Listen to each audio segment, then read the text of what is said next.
Buenas tardes, mi nombre es Miriam Karina Méndez Vázquez y a continuación hablaré de los temas que se abordaron en el curso de ciencia durante la última semana.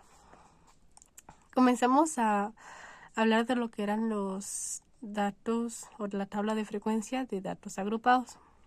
Entonces, dice que para nosotros elaborar esta tabla nosotros necesitamos al menos 30 datos. Porque si de cierta manera estamos trabajando con 5 datos, por ejemplo, entonces no es muy necesario, no sería como muy, digamos, pertinente hacer esta tabla porque no tenemos tanta información para hacer los intervalos y todo. Entonces, de cierta manera, no sería lo correcto porque tenemos muy poquitos datos. Entonces, en este caso, para nosotros hacer esta tabla necesitamos 30 datos. ¿Por qué? Porque esa tabla se hace por medio de, como había mencionado antes, por medio de intervalos.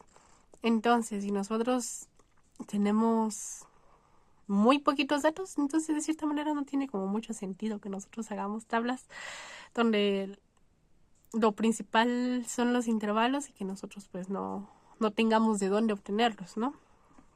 Entonces, por eso dice que se necesita 30 datos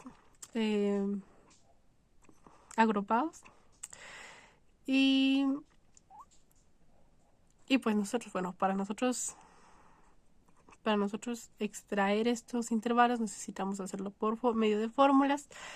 Entonces requiere un proceso. Pero el objetivo en sí de hacer esta tabla es que la información se resuma. Porque, por ejemplo, estamos haciendo algún estudio en la clase, por ejemplo, o poniendo el ejemplo de las edades, que sí, pues sí está. Entonces, si nosotros, bueno, como teníamos en nuestra matriz de datos, pues era requisito ingresar, o bueno, se solicitaba que las personas ingresaran su edad. Entonces, la edad varía mucho en la clase del tercer semestre de psicología, porque hay compañeros desde 18 años hasta 55, 56, o sea, sí varía mucho. Y somos muchos, o sea, somos como 48, 40, o sea, somos como 50. Entonces, si por ejemplo hubieran 10 compañeros que tengan 18 años y luego hay otros 5 que tienen 19 y otros 25 que tengan 20, entonces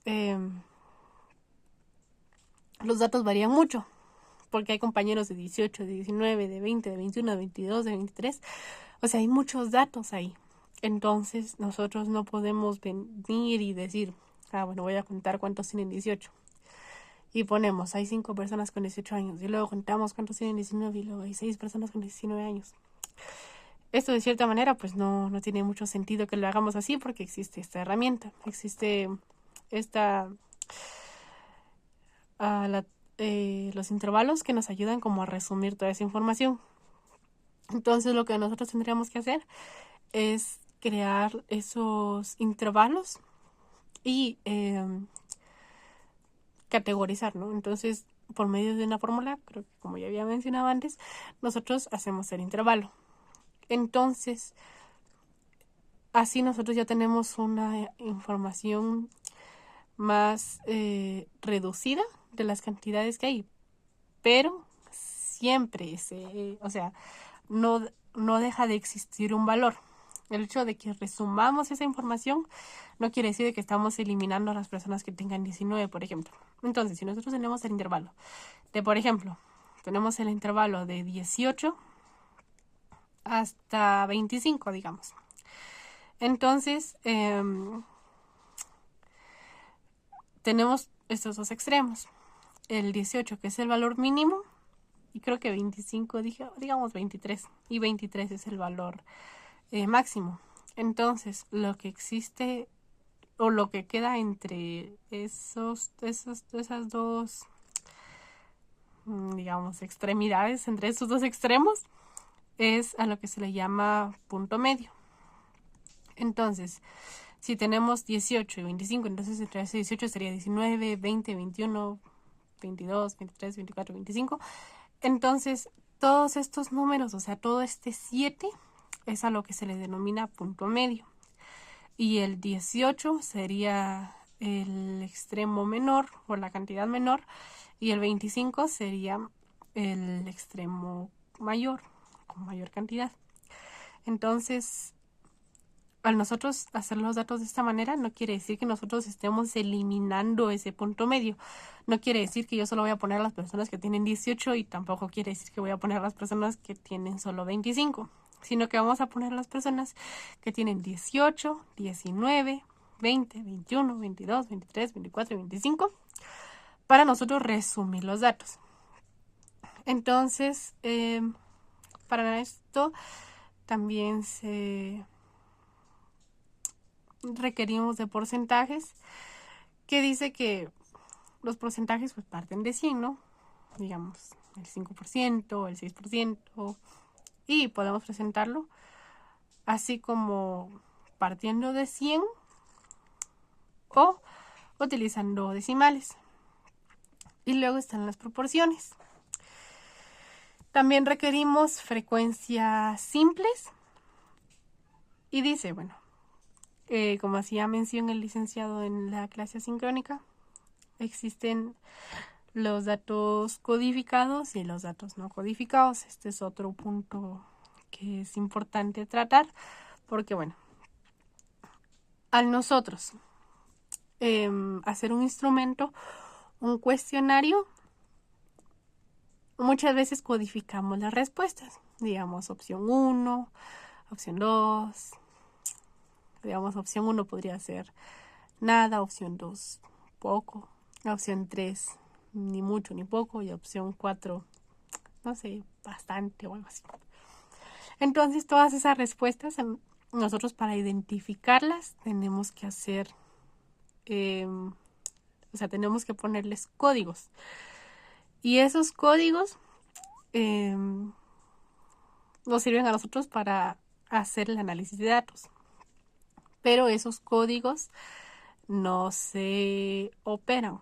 Esos códigos no vamos a andar sumando códigos, no le vamos a andar sacando promedios, no los vamos a andar dividiendo ni multiplicando ni nada, porque los códigos solo nos sirven para identificar. Entonces, el licenciado hacía, ponía el ejemplo del desayuno, del almuerzo y de la cena.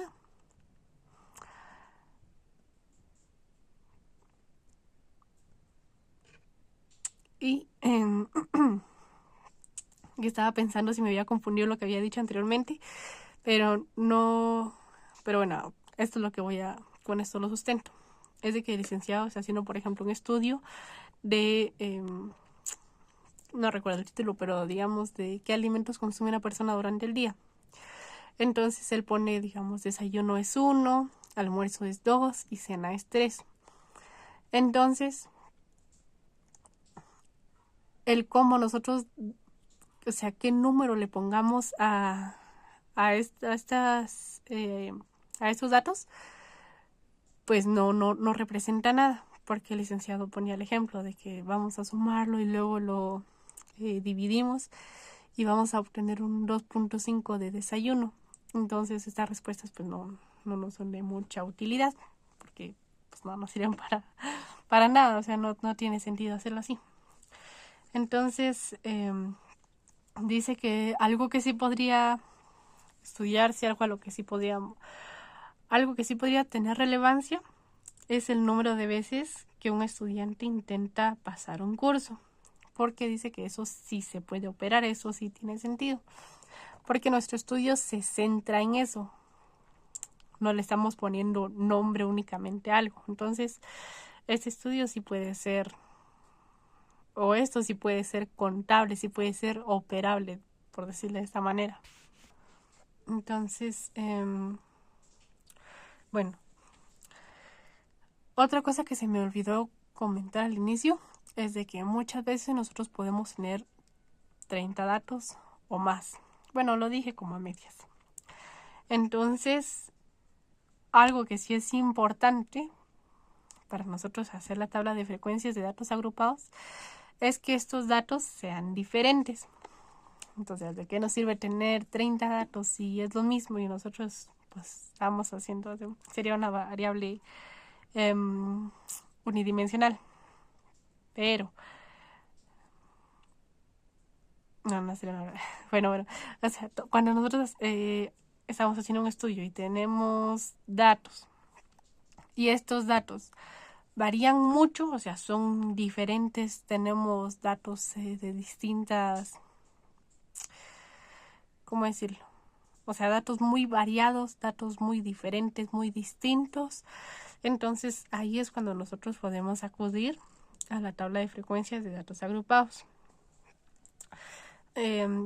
Por eso es de que necesitamos pues 30 datos como un mínimo y esos pues tienen que ser distintos. Tienen que variar mucho las diferencias. Entonces, para hacer este proceso, los datos tienen que ser resumidos en intervalos, como expliqué anteriormente. Y pues bueno, así es como se agrupan. Entonces, también es muy importante que se mantenga la misma distancia entre un intervalo y otro. El licenciado decía que esto era importante para no, de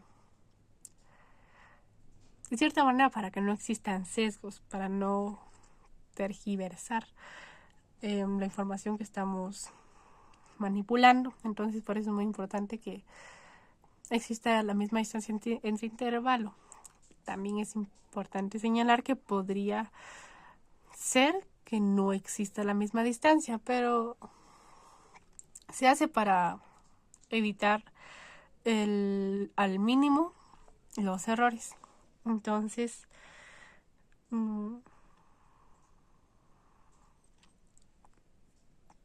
dice que al nosotros manipular un intervalo o al hacerlo, dice que en palabras del licenciado, asume una identidad propia.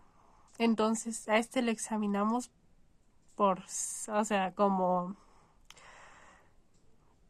como una individualidad, por decirlo así, y no en conjunto con los demás. Entonces, bueno, repitiendo, asumen una identidad, se vuelve un dato individual, ajeno a los demás.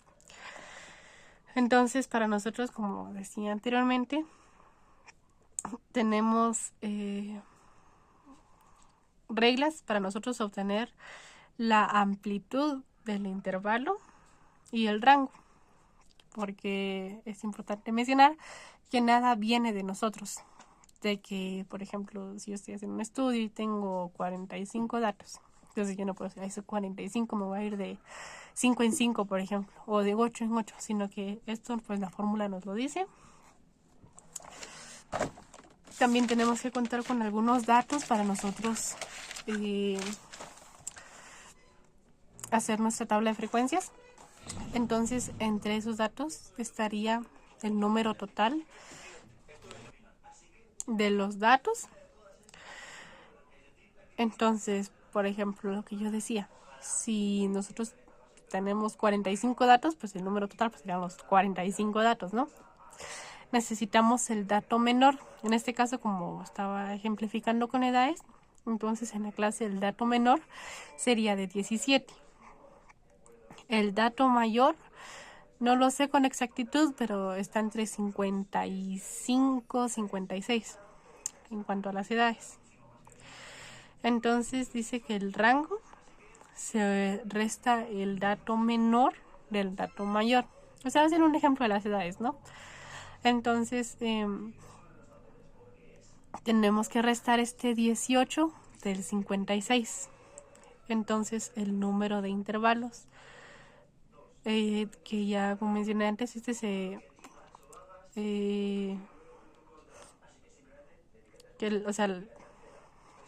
la cantidad el tamaño del intervalo, por así decirlo, va a depender de la fórmula.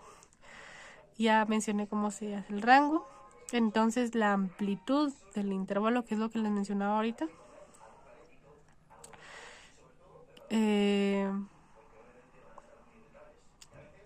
pues se obtiene así como lo había mencionado anteriormente, y se obtiene dividiendo el rango de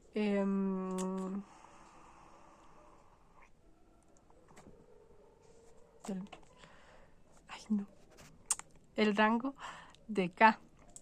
Ya me había confundido, pero sí. Entonces la amplitud del intervalo se obtiene dividiendo el rango de el número de intervalos. Entonces, al nosotros obtener todos estos datos, al hacer nuestras tablas de frecuencia, al hacer cualquier tipo de procedimiento estadístico, es importante mencionar que el que estemos haciendo eso con los datos no quiere decir que los datos pues ya pasan a ser algo ajeno a nuestro estudio y se vuelven algo meramente estadístico. Pues no es así.